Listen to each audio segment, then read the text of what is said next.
nós estudaremos a lição 11, né, que tem como título Deixando os Maus Hábitos.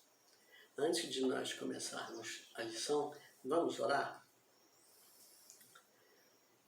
Senhor Deus e Pai, estamos mais uma vez na Tua presença nesse dia para Te agradecer as muitas bênçãos que temos recebido de Tuas mãos, para agradecer o Teu cuidado, o Teu carinho com as nossas famílias, com os nossos irmãos. Te pedimos que Tu estejas conosco agora, mostra, Senhor, tudo aquilo quanto nós devemos aprender na noite de hoje, abrindo os nossos corações, as nossas mentes e nos dando, Senhor Deus, a coragem necessária para colocar em prática tudo quanto aprendemos aqui. É em nome do Teu Filho Jesus que nós pedimos isso. Amém, Senhor. Bom, a lição tem um título bastante interessante, né? Deixando os maus hábitos.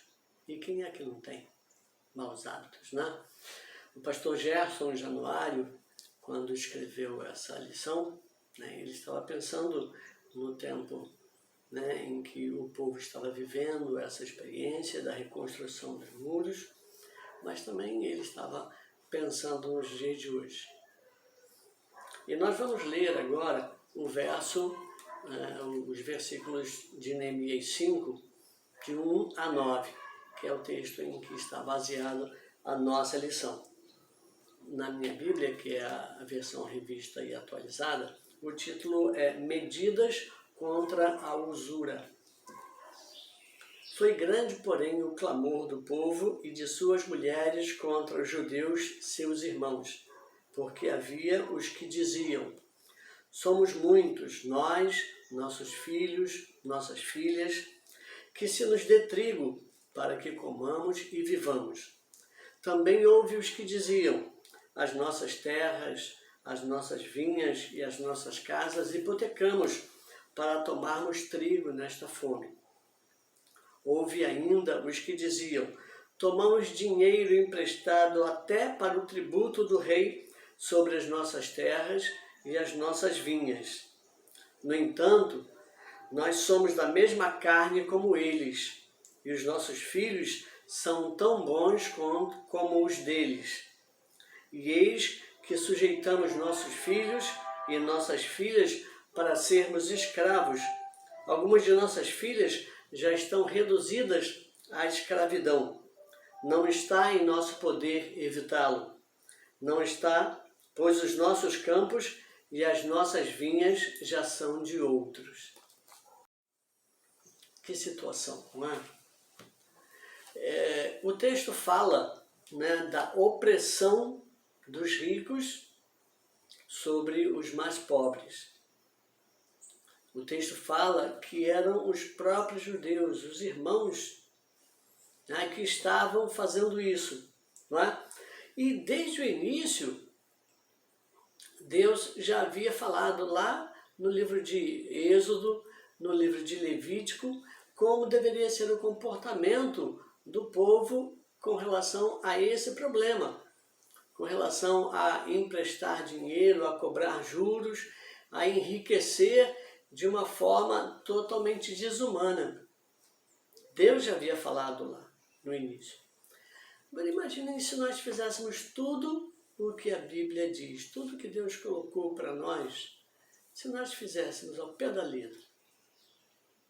Não haveria mais problemas, né, nesse mundo, né? Porque a Bíblia é perfeita, ela nos dá, né, orientações seguras para as nossas vidas. Mas nós temos maus hábitos e muitas vezes esses hábitos ruins são difíceis de deixar e nós acabamos enveredando por outros caminhos que não os caminhos que Deus tem para nós, né? E aí nós vamos refletir um pouco sobre esses maus hábitos, não é? O que estavam provocando a perda de direitos desses mais pobres. Eles reclamam, não é, que já não tinham comida e pedem trigo para que possam viver. Eles dizem que estão pagando ao rei, né, e através dos magistrados, dos nobres que consentiram com essas coisas todas, pagando tributos altos. E aí tinham que pedir empréstimo para poder pagar esses tributos. Outros, né, já tinham hipotecado as terras. E aí o produto daquele trabalho já não era mais deles. Então eles estavam reclamando muito. É uma coisa triste isso. Né? Mas será que é diferente hoje? Será que nos dias de hoje isso é diferente? Não é. Nós vemos que não é. Existe um abismo muito grande entre os mais ricos e os mais pobres.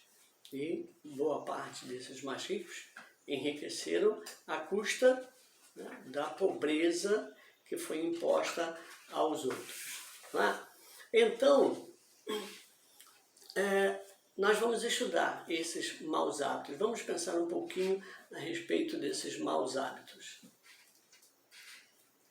No primeiro ponto, ele fala assim, o contexto, um grande e desesperado clamor. Na lição passada, né, nós estávamos falando sobre a reconstrução do muro. E Neemias disse que tinha uma grande obra para fazer. Né? Ele estava realizando essa obra e tinha o foco nessa obra. Ele não podia perder esse foco.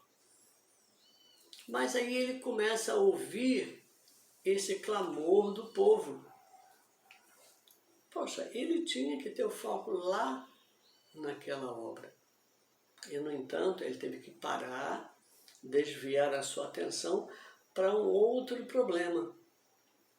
Lá bem no início das lições, nós dissemos que Neemias estava vindo para Jerusalém para reconstruir o muro, mas também para reconstruir o povo como uma nação. Ver exatamente esses maus atos que estavam causando aquele problema, que era os muros ainda destruídos, eles não terem avançado nesses pontos. E aí o povo precisava também, né, dessa reconstrução moral, dessa reconstrução espiritual. E Neemias teve que voltar a sua atenção para isso, para esse outro problema. Mas o interessante é que o povo não estava reclamando dos samaritanos, daqueles povos que estavam ao redor, não estava reclamando de Tobias, de Sambalate, que eram os inimigos declarados do povo. Eles não estavam fazendo isso. Eles estavam reclamando contra os próprios irmãos. Eles estavam falando do seu próprio povo. Por quê? Porque eles estavam sendo explorados por seu povo. Eles estavam sendo explorados por pessoas que faziam parte da mesma linhagem e diziam que eram irmãos. Já pensou? Que tratamento de um irmão para outro? Um trecho aqui fala de que os filhos e as filhas já tinham sido escravizados porque eles não tinham como pagar o empréstimo que haviam feito, e aí o credor levava, não tinha pena, não tinha decência, mas ele levava os filhos daqueles credores, ele levava dos devedores, ele levava como escravos, como pagamento da dívida. Imaginem que tristeza para um pai ver o filho sendo levado assim. Era um costume da época, né? Então, o comentarista fala de 3 grupos aqui são citados no texto. Na verdade, eram 4 grupos, tá? Mas o texto fala de 3 e depois fala dos ricos que estavam explorando os pobres. Né? Primeiro, haviam aqueles que não tinham terra. Moravam na cidade, não tinham terra para produzir. Mas esses também precisavam comer. precisavam. E aí eles pedem trigo, né? É uma maneira figurada, eles queriam comida. Eles pedem trigo para que eles possam comer e viver. Então havia esse grupo, que não tinha terra. Havia o segundo grupo, que tinha terra. Eles eram proprietários de terra. Tá? Mas eles foram obrigados a hipotecar as suas terras. Por quê? Porque eles precisavam comprar comida também, precisavam pagar esses impostos, essas taxas. Então eles hipotecaram, eles pegaram empréstimos e deram como garantia a sua terra. E aí não puderam pagar, tomaram a terra deles. Eles estavam reclamando também disso. E o terceiro grupo estava falando desses impostos, que eram muito altos, né? Eles estavam pagando impostos, né, para a nação que havia conquistado, né, numa guerra, havia conquistado aquele lugar. Então, eles precisavam pagar esses impostos. Eles estavam reclamando que era muito alto e eles não podiam, né, pagar. E aí acabavam pegando empréstimos também para pagar esses impostos. E aí o quarto grupo, né, ele fala de 3, mas aí a gente tem o outro grupo que era formado pelos judeus ricos. A gente falou agora, até agora, de judeus que eram pobres e estavam ficando cada vez mais pobres por causa dessa exploração. Mas os judeus ricos, né, eles estavam, ele usa uma palavra aqui, né, descaradamente explorando os seus irmãos e irmãs. Eles estavam oferecendo empréstimos com usura. Como é que a gente conhece uma pessoa assim hoje? A gente diz que é agiota, né? E a gente deve correr muito desses agiotas, né? Eu imagino que quem recorre a uma pessoa dessa acaba, né, como aquele povo que eram os mais pobres e acabam perdendo o pouco que tem. Tá? Então, nessa circunstância, Israel foi libertado do cativeiro lá do Egito. Deus deu as leis, né, deu as normas, Moisés, né, foi lá em cima no monte e trouxe essas leis. E o povo devia seguir. Né? É muito comum, a gente ouve muito falar na Bíblia do cuidado com os órfãos e com as viúvas. Deus se preocupava. E nós devíamos nos preocupar também. Né? Mas ele colocou isso lá escrito, como o povo devia agir com relação aos órfãos, com as viúvas, os estrangeiros, né? Porque ele dizia, vocês também foram estrangeiros lá no Egito. Então eles deviam tratar bem o estrangeiro também. Né? E aí isso, quando lá em Êxodo 23, 9, Deus manda cuidar dessas pessoas desafortunadas, dessas pessoas, né, as viúvas, os órfãos, os estrangeiros, ele está falando justamente disso, de uma prática, né, uma coisa da nossa vida, do nosso dia a dia que nós devíamos fazer. E aí, essas coisas que o povo foi deixando, foi adquirindo maus hábitos, que veio a derrota. Foi por causa disso que o povo foi, por mais de uma vez, levado cativo. Por causa desses maus hábitos, por causa de terem saído dos caminhos que Deus tinha tratado. Né?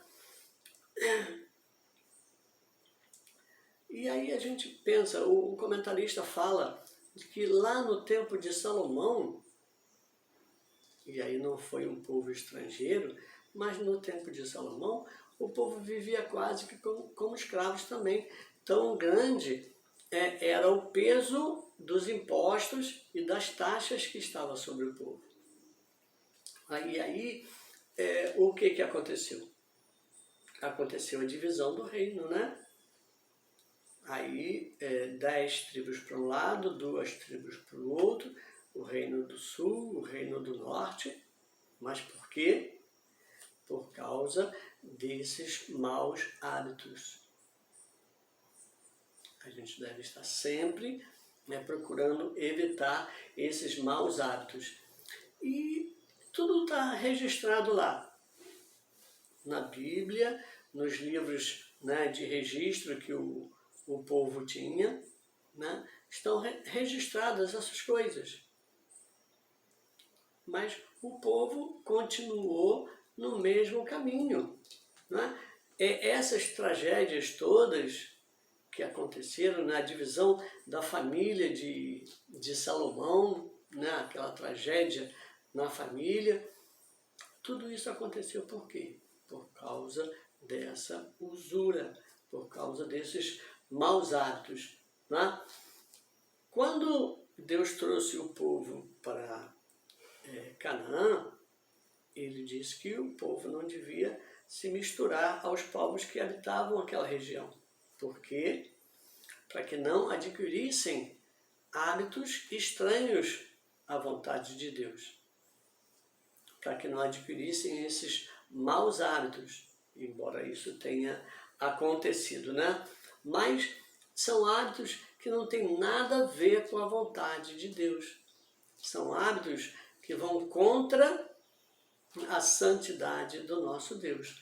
E aí por isso, né, é que nós temos registro de muitas tragédias, guerras em que Israel foi derrotado. Por quê? Porque tinham maus hábitos. O segundo ponto fala ganância e apego excessivo ao dinheiro. No verso 7 de Neemias 5, nós temos esse registro. Né? Ele diz: depois de ter considerado comigo mesmo, repreendi os nobres e magistrados e lhes disse: sois usurários, cada um para com seu irmão, e convoquei contra eles um grande ajuntamento. Então, os nobres, eles estavam sendo acusados de tratar os seus irmãos de maneira injusta. E isso estava ameaçando a própria reconstrução dos muros, a própria reconstrução deles como um povo. E o interessante é que esses perigos não vinham de fora. É claro que haviam os perigos que estavam lá fora, mas esse não. Esse estava dentro. Esse estava no meio do povo. Né? Então,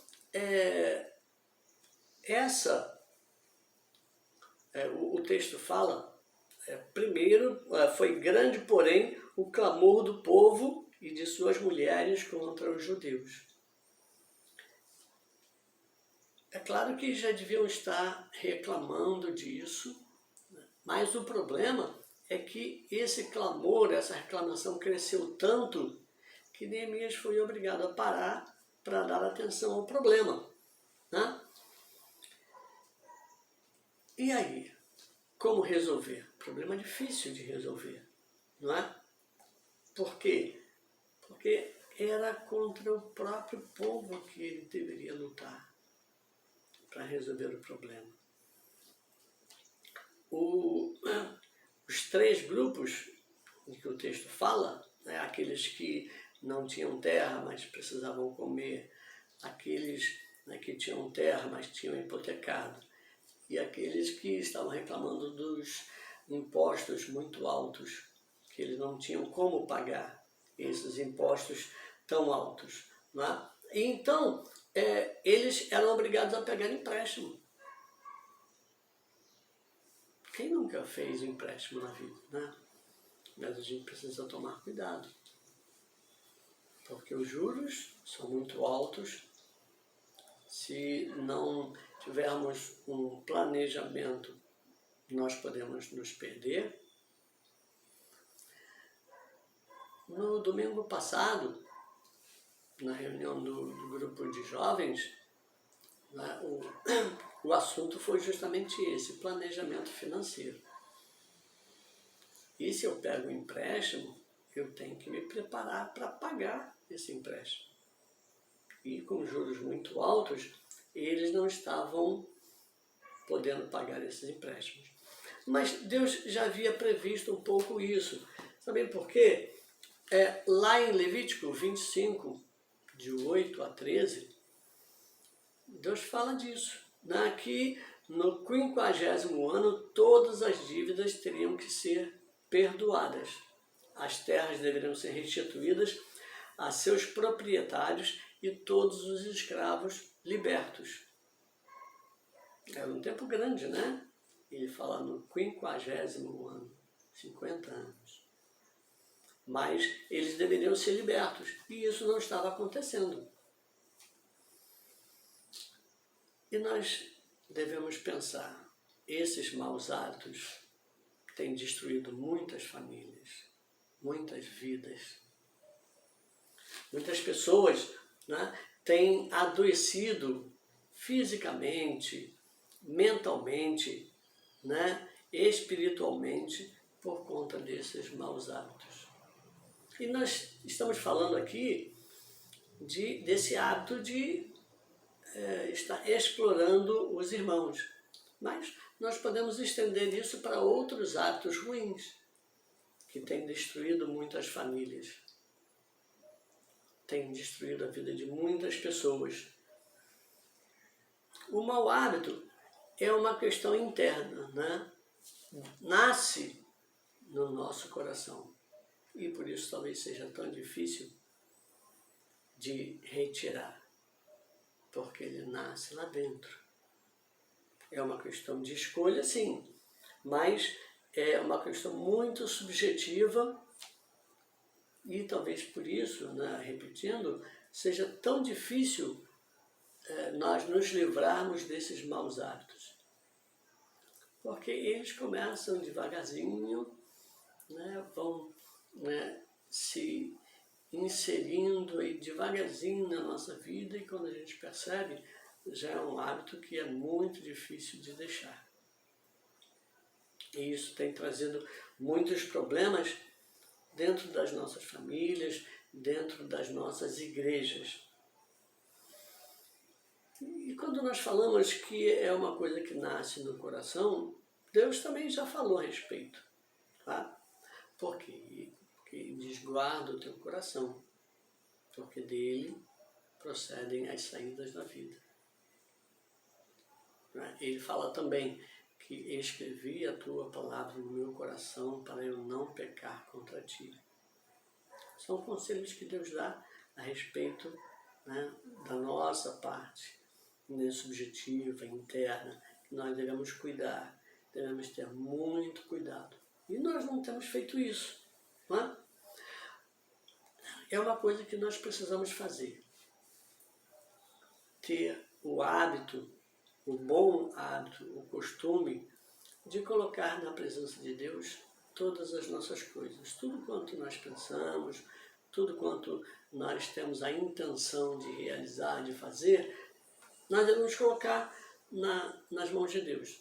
Submeter a nossa vontade à vontade dele. E quando nós não fazemos isso, Deus não vai estar conosco. Deus não vai estar ali nos guiando. Por quê? Porque nós estamos em outro caminho.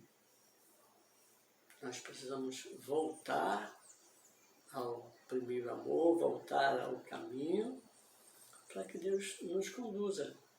Sem isso, nós não teremos vitória. Pelo contrário, nós vamos ter maus tratos, a ganância vai tomar conta do nosso coração. Coisa triste isso, né?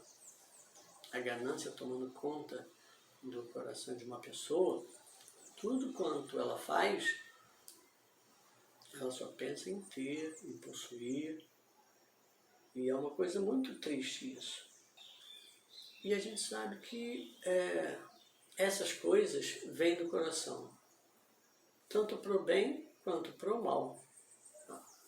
E esse apego excessivo ao dinheiro prejudicou Israel mais de uma vez, porque os ricos estavam, né, tomando conta, exatamente como nos dias de hoje.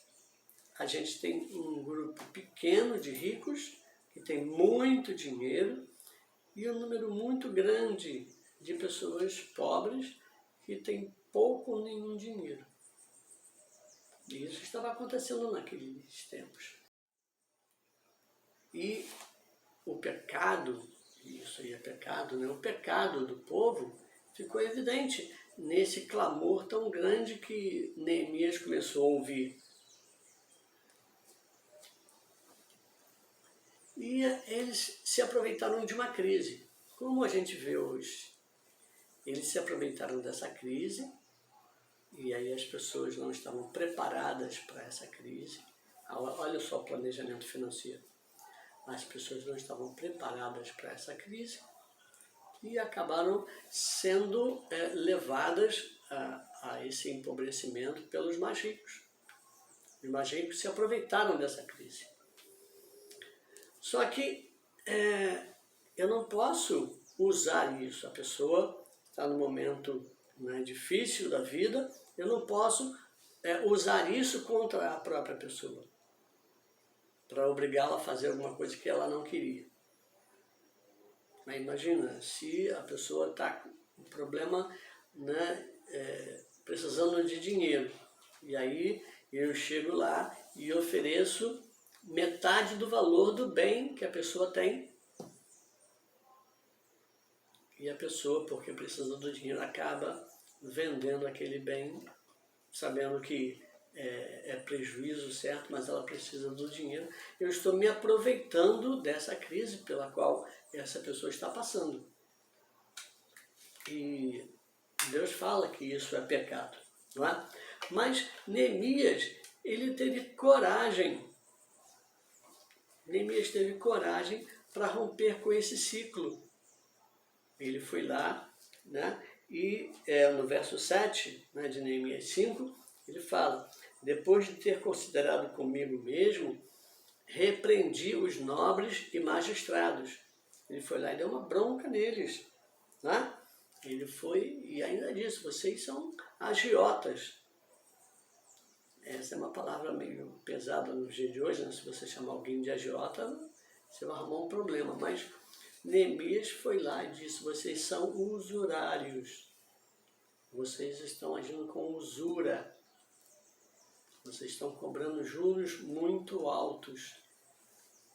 E quando a pessoa não pode pagar, vocês estão levando os bens da pessoa e até as pessoas como escravas para pagar esses empréstimos.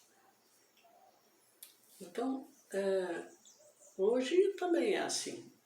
Quem se envolve com agiotas acaba, né, tendo problemas sérios. E o agiota não é a solução para problema financeiro de ninguém. O terceiro ponto, ele fala Neemias e o confronto das injustiças.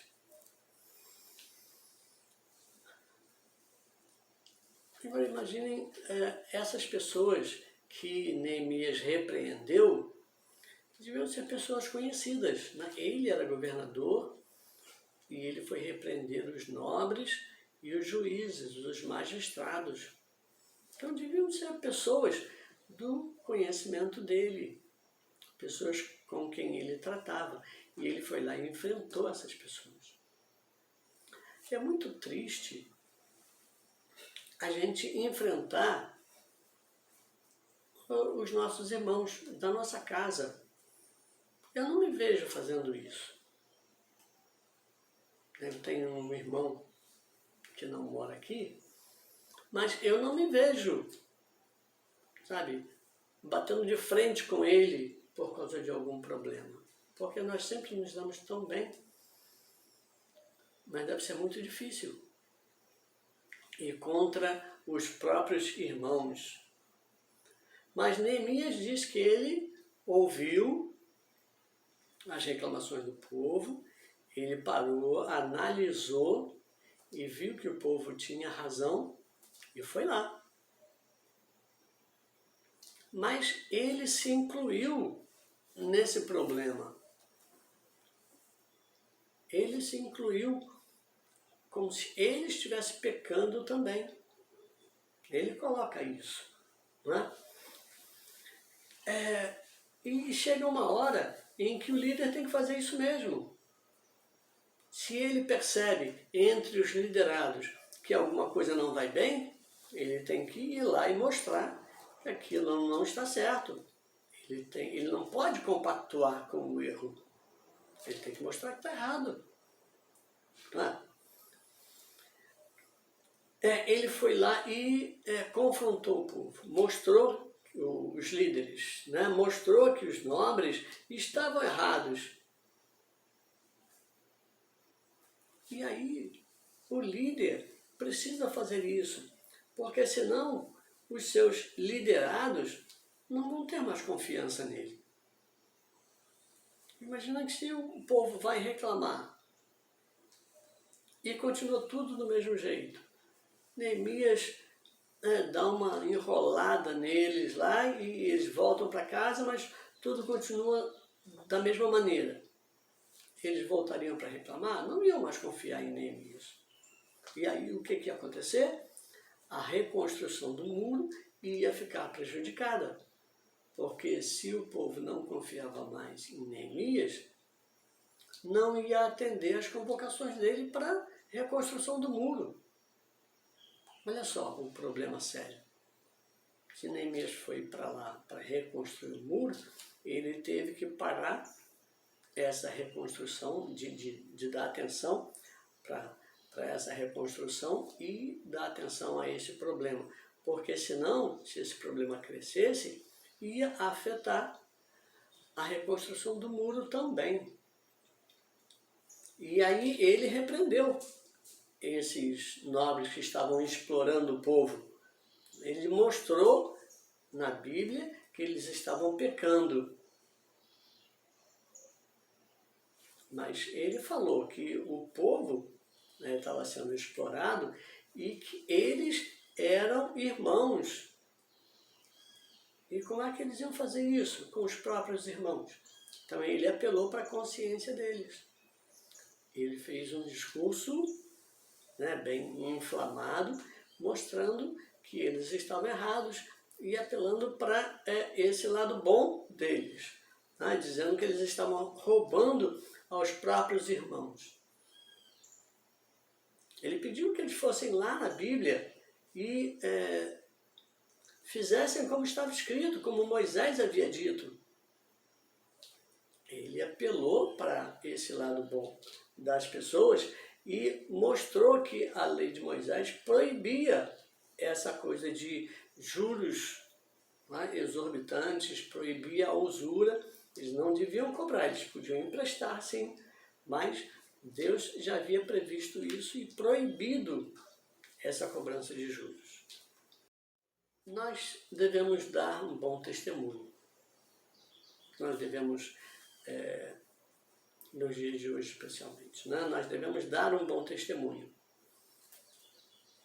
E vocês acham que eles estavam dando um bom testemunho? Eles estavam escravizando o próprio povo.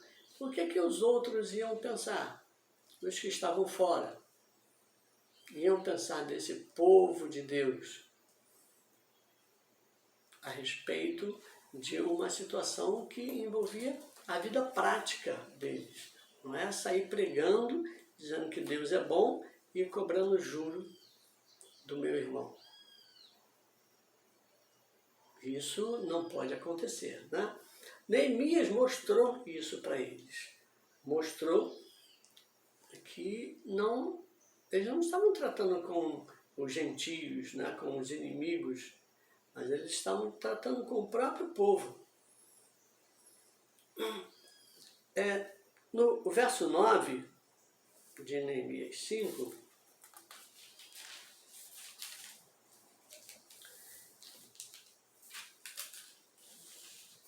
os nobres, então, né? Então se calaram e não acharam o que responder. Disse mais: não é bom o que fazeis. Porventura não devias andar no temor do Senhor? Por causa do opróbrio dos gentios, os nossos inimigos? Também eu, meus irmãos e meus moços, lhes demos dinheiro emprestado e trigo. Demos de mão a esse empréstimo. Como eu havia falado antes, Neemias se incluiu, ele disse que havia emprestado também. Aqui ele não fala que estava cobrando juros, mas ele foi e deu o exemplo. Ele disse: demos de mão a esse empréstimo, quer dizer, não vou cobrar mais esse empréstimo para beneficiar o povo. Eu não vou cobrar mais. Eu e as pessoas que estavam com ele, né, ele disse que haviam emprestado também, mas não iam cobrar esse empréstimo. Eles estavam dando o exemplo. Eles estavam dizendo que o testemunho do povo não era o testemunho ideal, porque eles estavam sendo observados pelos povos que estavam em volta, e esse testemunho não era bom. Mas ele foi e deu o exemplo. Ele disse que ele havia emprestado, mas ele não, como eu falei, não fala de cobrança de juros, mas ele disse que não ia mais cobrar o pagamento do empréstimo, para ajudar o povo, para que o povo tivesse condição de se reerguer. Conclusão. Neemias precisou de muita sabedoria para lidar com esse problema. Ele precisou estar com os ouvidos abertos para ouvir o povo, ser sensível para ouvir a voz do povo. Porque ele tão ocupado com a reconstrução do muro, com essa tarefa que ele tinha pressa, tinha urgência de terminar, mas ele foi sensível, ele ouviu o povo. O povo foi a ele, né? E ele ouviu o povo. Essa aflição do povo, ele entendeu. Mas ele saiu para agir? Não, ele foi ponderar, ele foi pensar direitinho. Isso é uma característica dele, né? Ele já havia feito isso antes. Ele parou para pensar, ele deve ter consultado a Deus a respeito desse problema também. E só depois saiu e foi falar com os magistrados, falar desses hábitos maus. Mas ele agiu no momento certo. Ele foi lá e confrontou os nobres, os magistrados. E eu acho que ele também precisava ter um certo grau de coragem para fazer isso. Por quê? Porque eles estavam indo contra os poderosos da cidade. Os nobres, os magistrados estavam nesse grupo e ele falou duro com eles. Então ele teve que ter uma certa coragem para ir falar também. E trazendo para os nossos dias, trazendo aqui para a nossa vida, nós devemos identificar os maus hábitos que nós temos e nos afastar deles. Vai ser fácil? Provavelmente não. Provavelmente não vai ser fácil. Mas nós precisamos, é essencial que nós nos afastemos desses maus hábitos. A lição diz assim: devemos identificar quais maus hábitos têm nos impedido de ter uma melhor comunhão com o Senhor e com as pessoas, sermos sensíveis às mudanças e agirmos firmemente para vencê-los. Então, se eu quiser vencer um mau hábito, eu não posso ficar, passando a mãozinha, acariciando. Eu tenho que ser firme para retirar esse mau hábito do meu coração. Esse mau hábito que impede que eu tenha comunhão com Deus, esse mau hábito que impede que eu tenha comunhão com meus irmãos, esse mau hábito que vai impedir que eu dê um bom testemunho também. Mas eu preciso ser firme e com a ajuda de Deus nós vamos conseguir vencer qualquer mau hábito que se apresente. Para pensar e agir. Número 1. Hoje estamos presenciando escândalos e maus hábitos em muitas áreas da vida cotidiana. Mas você consegue identificar os seus próprios maus hábitos? A gente liga a televisão e a gente ouve falar o tempo todo de notícias de corrupção, de notícias, né, de atitudes, de atos de pessoas famosas que vão contra a vontade de Deus, né, o tempo todo. E aí a gente fica apontando os erros dessas pessoas. Mas e os nossos? Você é capaz de apontar para os seus erros, para os seus maus hábitos? 2. Precisamos estar atentos, pois onde quer que a obra de Deus prospere, o inimigo faz todo o possível para que haja dificuldade. Fique firme e mantenha-se na direção certa. Neemias fez isso muito bem. É um exemplo para nós de manter o foco, de saber o que quer que Deus, né, quer que ele faça e manter o foco ali.